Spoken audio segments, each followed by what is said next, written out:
wherever you are listening, however you are listening. Thank you so much for joining in to another episode of the All Cardinals podcast. My name is Donnie Joey, joined every week by my main man, Richie Bradshaw. Before we dive into the 49ers Cardinals week 4 matchup, go ahead and comment, like, subscribe on the video below. Follow our work at allcardinals.com or si.com/NFL/Cardinals. Richie, my man, we're already almost 4 weeks into the NFL season. It feels like just yesterday you and I were breaking down what we thought of the Cardinals' entire season, and we're almost a full month into action. It's flying by. It is. And I feel like we have been pleasantly surprised with this team. They have come out and they have competed in every single game. There's no reason to believe that they can't continue to do that because they are playing with a confidence that you need to be able to have that swagger, that persona of being able to go out there and say, we can beat anybody any given Sunday, right? And they're going out there, they're playing hard. Jonathan Gannon, as awkward as his little shoo thing was, like, they bought in, Donnie, and you They love to sure see did. it. It's actually, compared to last year, Donnie, is this not an actual enjoyable team to watch? Tell me I'm wrong. Night and day different, dude. Night From and day. from a fan perspective, it's so much better to watch. From a like coverage perspective, from like you and I, the energy is so much different, so much better. And like you said, the team bought in, and sure, like the 1-2 record doesn't necessarily reflect that, but they've been in games. They've held third quarter leads in every single game that they have played thus far.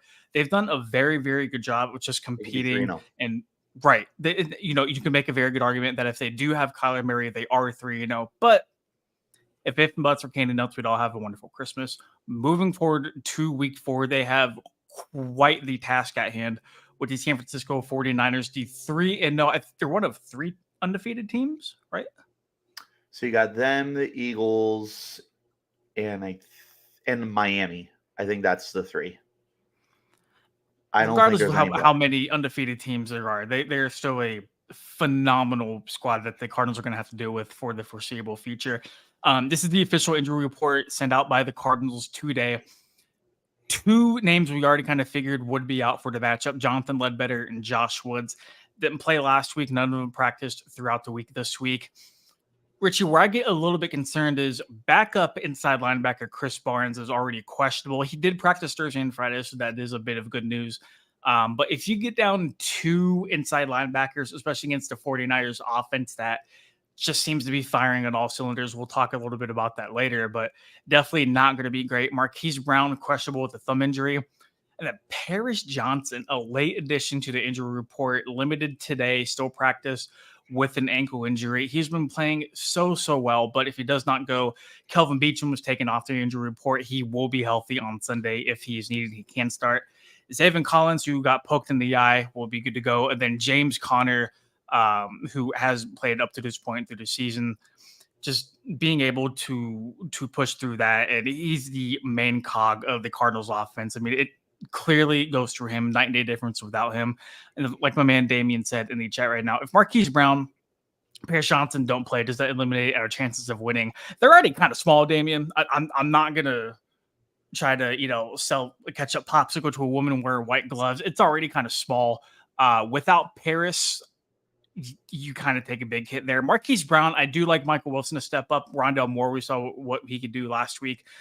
Maybe Zach Pascal can do something. Maybe Greg Dortch gets a little bit more run too. I think Paris Johnson would be the biggest blow out of the 2 names, but nonetheless, a guy like Marquise Brown missing on the offense does them no favors at all. No, not at all. And I mean, say what you want about Marquise Brown in terms of like consistency and everything, but he's one of the guys in this offense that becomes the go-to when you need a big play.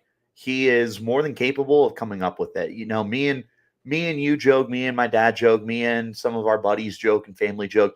Hollywood Brown makes the stupid catches and drops the routine ones. But that's absolutely the point, is when you need a clutch play, Hollywood is somebody who's able to show up more often than not. Not having him in a game where you're going up against an absolute titan of an NFL team is going to hurt your chances. James, if Paris Johnson's out in this game, I also don't know how I feel. The 49ers are more than just Nick Bosa this year. They're getting a lot of pass rush from everyone. Cleveland Farrell has actually been pretty decent for them. Drake Jackson?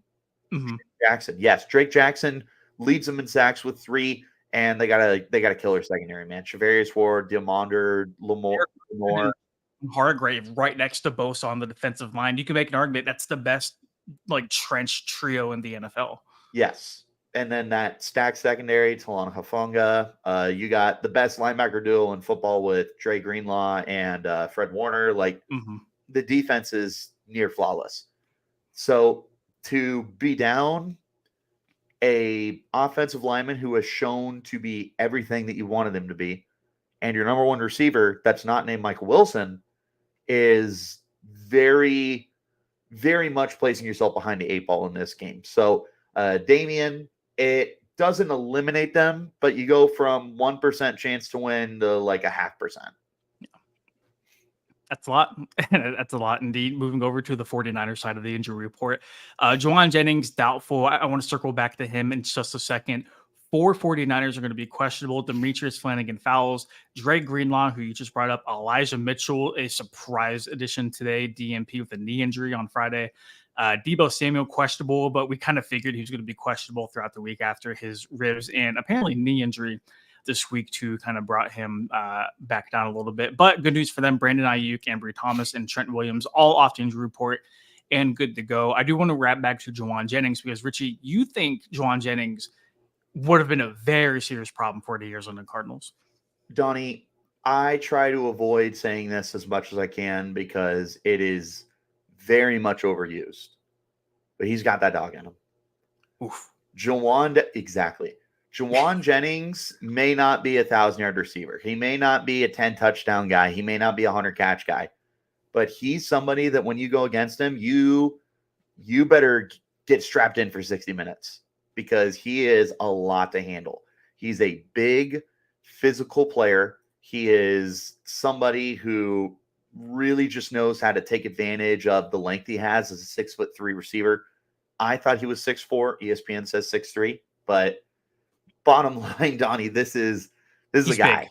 Big. He's big and he's physical. He knows how to use his body to his advantage. So having a Cardinal secondary that isn't necessarily chock full of talent. Like Marco Wilson is quality, but Marco Wilson also has to go against either Deebo Samuel or Brandon Ayuk, which is going to leave, like Catrell Clark could potentially, if Jennings were to go, be going up against Jennings.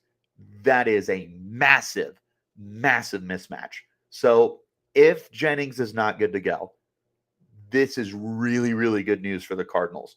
It's not as though the Niners don't have the depth to overcome it. They've got a good receiver room, but Juwan Jennings, one of the best kept secrets in the NFL. Cardinals would be very, very happy and fortunate if he didn't suit up for this game. Somebody that I was actually going to highlight heading into this before I checked the injury report with you and saw he was doubtful. That is, if he's out, that's a bullet dodged. And still, nonetheless, too, I like how you brought up the depth because this is a very well-rounded 49ers team. I feel like they don't do anything necessarily awful or bad or average or just even like somewhat good. I feel like if you're looking for an NFC contending team to represent the conference in the Super Bowl, I feel like the Niners have to be near the top, if not number one. I mean, their defense is one of the best in the league. Their offense under Kyle Shanahan has been nothing short of spectacular. We'll get to them here in a little bit, but like 30 points per game over the first like 3 games against a very, very good Steelers defense, a somewhat respectable Giants defense. And then who did they play last week? That's a great question, Donnie, and I'm really glad that you asked.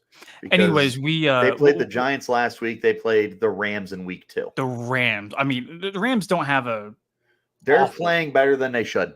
Yep. That's what I can say. They're playing way better than they should. But you can make the same argument for the Cardinals too. I mean, if you look at their DVOA rankings, a top 10 team in terms of that, number 8 offensively, 16th defensively, and then number 6 special teams. They're playing really, really good football. But when you look across the other side of the matchup, Richie, 3rd best overall for the 49ers in terms of DVOA ranking. Number 2 offense, number 4 defense, number 7 special teams. I mean, these guys really do it all. It's going to be very, very tough for the Cardinals to really overcome the talent. I don't want to say discrepancy, but I mean, man, they are so deep and so talented everywhere. They have been my Super Bowl pick to come out of the NFC for the last like 2, maybe even 3 years. It's no different this year. I went into it picking the 49ers. I feel pretty confident about them. Look, Brock Purdy could play like absolute garbage, and I would still expect Kyle Shanahan to coach 8 wins out of this team.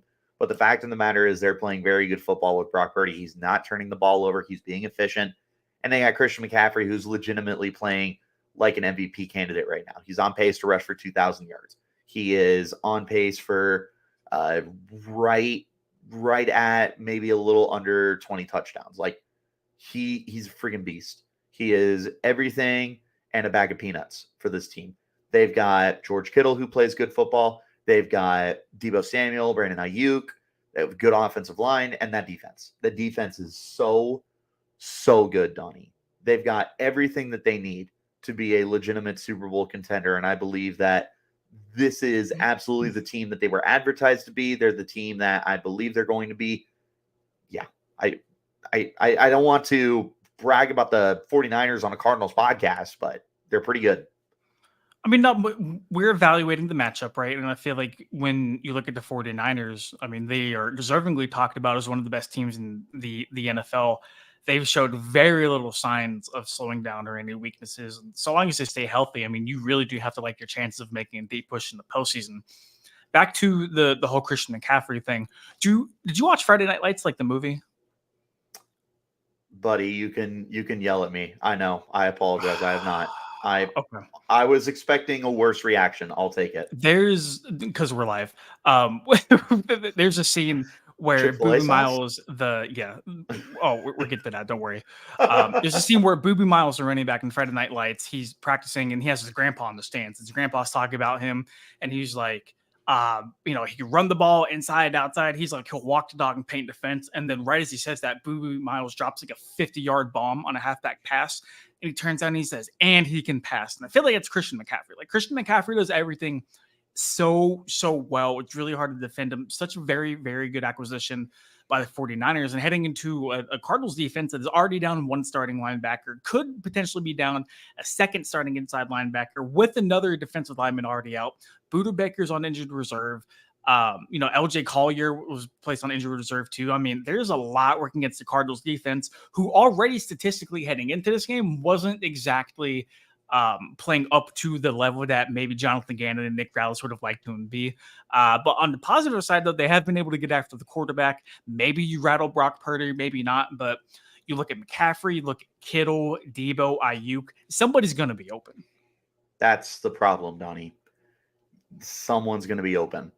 Somebody is going to not be accounted for. And at that point, it's not even the fault of the Cardinals defense, because you would have the best defenses in the league right now. You would have the Eagles, you would have the Steelers, the insert really good defense would struggle with this team, because you've got arguably the best running back in football. You've got a top 5 tight end. You've got 2 legitimate number 1 receivers on a lot of different football teams. And you've got a quarterback who's not turning the ball over. That's where the Cardinals need to be able to find a way to change the outcome of what's going on there. If they can get turnovers, that's going to help, because if you can't, then like you said, someone's going to be open. There's going to be a big run lane, or they're going to do an RPO or play action or rollout, bootleg, whatever. They can do anything and everything on offense. So if you can't find a way to be able to take them off the field, someone's going to be open. That's the bottom line. And Christian McCaffrey is definitely the guy towards the top there. I really like this comment too. We got to limit big plays. We know they're going to make big plays. I think I read somewhere, do I have 23 explosive plays, which I think is like 3rd in the league. Don't quote me exactly on that, but it's somewhere around there. But Jonathan Gannon, if you listen to him talk, harps on the big plays, and like he always calls it a winning stat, right? Like big explosive plays, which is 20 yards or more, are a winning stat. And the Cardinals' big win against Dallas, you saw exactly what they were able to do when they hit those big splash plays. And I think to O's corner point, I don't even know if I said that right. If you can make the 49ers just dink and dunk their way down the field, you have to respect them like that a little bit better than CMC breaking off a 70-yard run. Ayuk wiggling his way out of a tackle and breaking it 50 for a touchdown. Like, Debo getting open, anything like that. If Brock Purdy, I feel like, was on any other offense, I would be more than happy to pin my ears and try to go after him and try to go get it. But the system he plays in and the job that Kyle Shanahan does and the weapons around him, you can say whatever you want about Brock Purdy. He does a sufficient enough job to get them win after win. And it's not like they're close games either. Like you said, 30 points per game, and he's running the show. Like, you have to have some type of talent in order to make that happen. Precisely. And it's just this perfect culmination that they have put together on the offense with the weapons, with the efficiency, with the play calling. The offensive line, they have a good line offensive too. line. They're playing above what they should be. When you consider that the interior is quality, it's not elite. You lost Mike McGlinchey, which not necessarily the biggest blow in the world. I understand he was definitely more of a name than actual like brand value, but this is still a unit that is playing very, very well. Don't be deceived by Brock Purdy being sacked 6 times in 3 games. That's still not terrible as it is, but for a Cardinals pass rush that has been finding a way to get pretty darn good production from me and you off the bench, they're going to be in for a handful when they go up against legitimately one of the greatest offensive tackles to ever play the game of football in Trent Williams. Yeah, he had a rest day on Wednesday. It looks like he's going to be ready to go, well rested, and it's definitely not something you want to see. Let me go over to the other side of the ball. We talked about before we we started recording. What was it? An immovable force. Versus it was the unstoppable force meets an immovable object. I dropped out of college. All right. Something's got to give is the main point of this. 49ers defense are allowing 53 rushing yards per game. The Cardinals offense is averaging 156.2 rushing yards per game. I think that stat for the Cardinals ranks around like 5 or 6, if I remember correctly. The 53 yards allowed per game by the Niners on the ground is 3rd, I believe. Adding to that point, the Niners have not allowed 28 points all season, and the Cardinals are coming off back-to-back games where they did score 28 points. Case in point, Richie, something's got to give, right? Something's got to give. What do you think? Something's got to give. These Cardinals are playing well above their talent level because they're bought in. We mentioned this earlier. They are bought in to Jonathan Gannon's word, to his culture, to the new identity of this team. Yep. But you're going up against a team that is proven. This isn't a flash in a pan. This is not a team that has been doing it for 3 games. This is a team that has been to multiple NFC championship games. This is a team that, yes. Could you make the point this 49ers team is more talented than the one that went to the Super Bowl and almost beat the Chiefs? I could get there. I could probably get there. You definitely had some players on that team that were still really, really good. You had a prime George Kittle. That's fair. God, what else? That was a really good offensive Garoppolo, line. who at this point in time is a better quarterback than Brock. Yeah, and I mean, Raheem Mostert was doing what he's doing in Miami, but neither here nor there. Yeah, neither here nor there. But the point is, this is a Niners team that's been doing it for years. This is a Cardinals team that has looked good in 3 games. Yep. If something is going to give, it's going to be the new commodity. Could they prove us wrong? Of course they could. Absolutely they could. Yeah, dude, 100%. Me and you didn't give them a snowball's chance in hell to beat the Cowboys. No. They could absolutely win this game. But if you're asking me to give you an objective analysis of this, then I'm going to tell you that the team that's been doing it longer is going to be the team that gets the edge here. It just is what it is. Call it as it is. So Arizona, first and foremost, wants to establish the run. They want to get the ground game going with James Conner, which has been successful this year.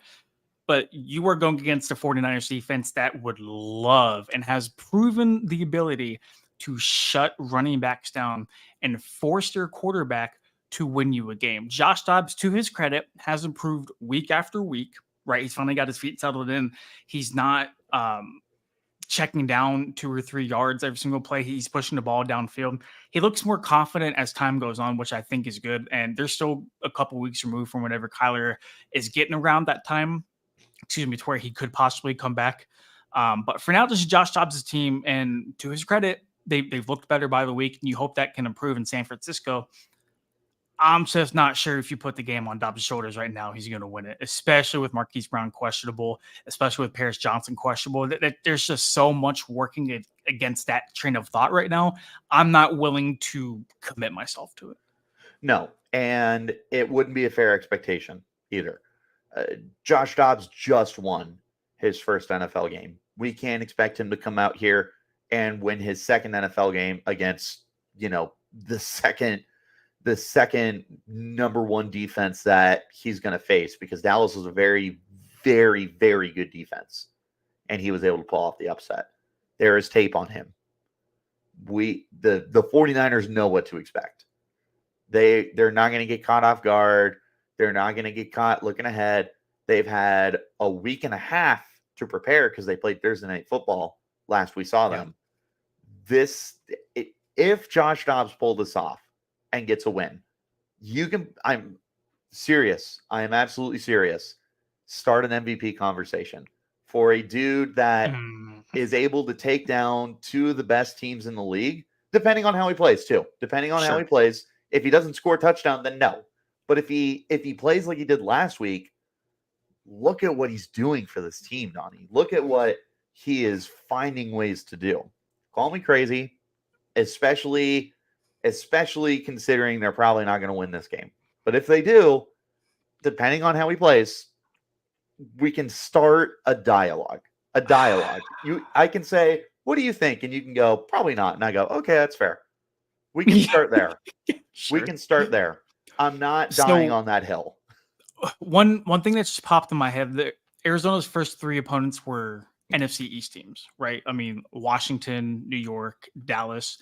Teams that guys like Jonathan Gannon and Nick Rallis are extremely familiar with, right? I mean, they just got done with the Philadelphia Eagles and their coaching staff. They know those teams a lot better than the majority of the league. I wonder to what extent that played a role in helping the Arizona Cardinals be at least that competitive in it.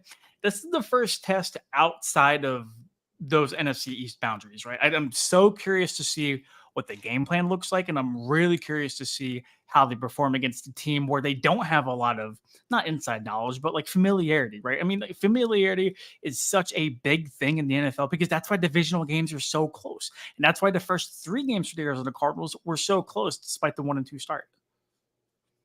It's just really interesting to see how the Cardinals season has gone so far, Donnie. I know we keep going in back a good way, though. In a very good way. In a very good way. But Debbie Downer, this is a really good freaking team, man. It's a really good team. Really good team. But, I mean, we brought this up a little bit earlier, and to Jonathan Gannon's credit, they have played so much better than you, than I, than pretty much anybody had expected them to play. There's Steve Rogers before he got the super serum, just in the getting beat up in the alley, and he goes, I can do this all day. That's the Cardinals. I'm not a DC guy, so I don't know what you're talking about. But anyway. Well, don't worry. That's Dark Horse. This team plays so much better, and that's a testament to the coaching. That's a testament to them buying in. And I forgot who said it. But one of the former players said, the NFL is such a week-to-week league. Like, if you do not show up on a Sunday, you are going to get beat. It does not matter the Cowboys. If you and I, exactly. Doesn't matter if you and I are showing up out there Sunday. If you don't show up, you are going to get beat. I think everything is starting to come together a little bit for the Arizona Cardinals. They're starting to find their rhythm. It'll be really interesting to see how they do with Kyler Murray whenever he does come back. But focusing on week 4, I think ESPN's FPI had given them like a 12% chance to win, something like that. If the Cardinals do win, why do they win? I mean, at least in my mind, like, they're forcing turnovers, right? It's something that San Francisco does not do a whole lot. They're forcing turnovers. They somehow find a way to control the clock and keep away from San Francisco's offense. It's a lot. It's a lot to ask. Cardinal fans can hate me for this. If you win this game, it's luck. It's having some big plays. It's getting turnovers that the 49ers don't commit. It's fooling Kyle Shanahan. It's Like finding ASU those trick play ways. stuff? Dude, oh my God, that's a whole thing. Keep And if going. you Keep guys going. want to know more, you can always check out the Locked On Sun Devils podcast. But yeah, you have got to throw the fridge at the 49ers if you're going to win this game. Like, take off the gloves. Seriously, like, I actually really like that comparison because USC waltzed into Arizona State with a 34.5 point spread and nobody gave them a chance. And Arizona State was blow for blow with them. Yep. And how funny is it that it's another California team that is contending for a championship going up against an Arizona team that is rebuilding, right? Could we see this happen again? I don't know. But like, if you're going to do it, you can't play scared, Donnie. And you gotta have Scared, some go to things go church. your way. Scared money don't win money. Scared football ain't gonna win football. You gotta be willing to do some things that maybe you wouldn't do against a bad team. Maybe you're not doing fake punts against the Texans, but you know what? You're gonna do it against the Niners. You just show up there with rainy marsh balls and see what you can do. Buffalo Soldier. That is a perfect segue to the final part of the show. Do you have any crazy predictions? I mean, it feels like we're both on the 49ers along with a vast majority of the country. To quote the great Mr. T from Rocky 3, I'm predicting pain. Okay. I did not know where you're going with that. So. I got Niners big, dude. Yeah. But Niners I had big, the Cowboys big last week too. So that's definitely true. I definitely had the big as well. 14-point favorites, the largest spread in week 4 for the NFL, or what the 49ers are. I think the spread's going to be right around there. I mean, I can't see a Jonathan Gannon team being blown out, like get the break speed off them kind of bad. But I mean, the 49ers right now are just such a better team at almost every juncture. It's really hard for me to see the Cardinals getting an upset win, especially on the road against a very, very great 49ers home field advantage that they have. I mean, those people show up, man. Dude, they took over Pittsburgh. I don't know if you saw in week 1. 49ers fans invaded Pitt. Do you know how hard it is to go into Acrisure Stadium and do that? First of all, it's Heinz Field. Look. It's weird, I know, but Mountain America Stadium. It's Sun Devil Stadium. I would go probably. I like 30-13 for whatever reason. I like that 30 since that's what the Niners have gone back to back. I got 30-10. Perfect. Okay, it seems like we're kind of right around in that ballpark. So I mean, definitely not the worst score in the world. I feel like, especially for a Cardinals team that is definitely on the up and up. But before we get out of here,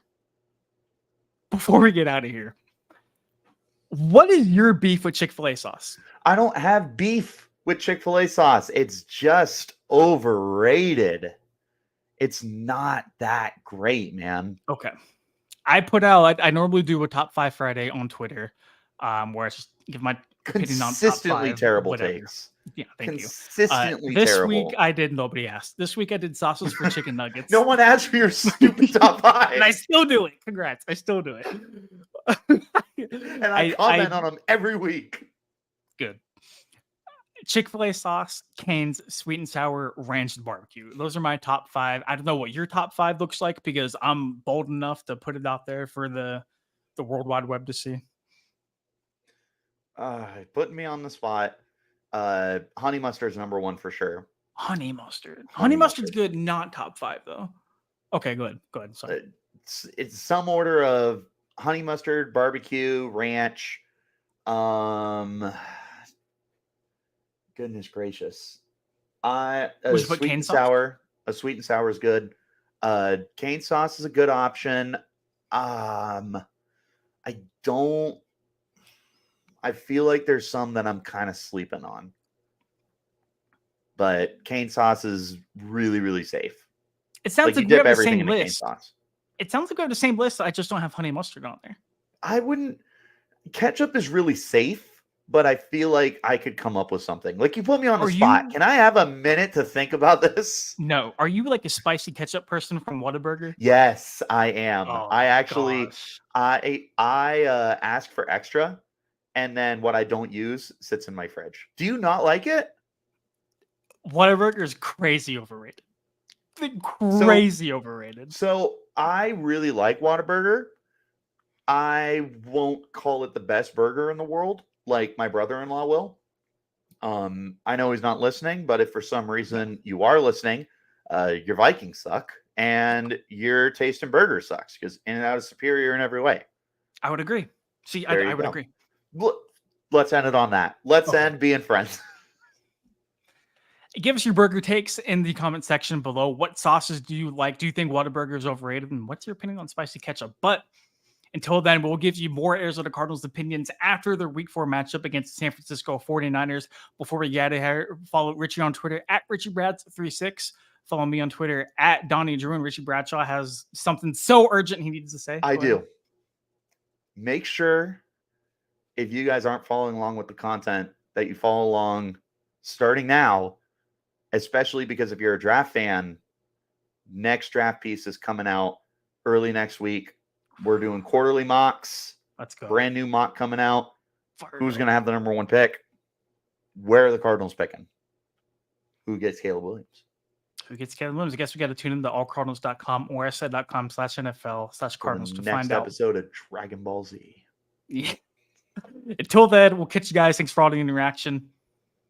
Peace.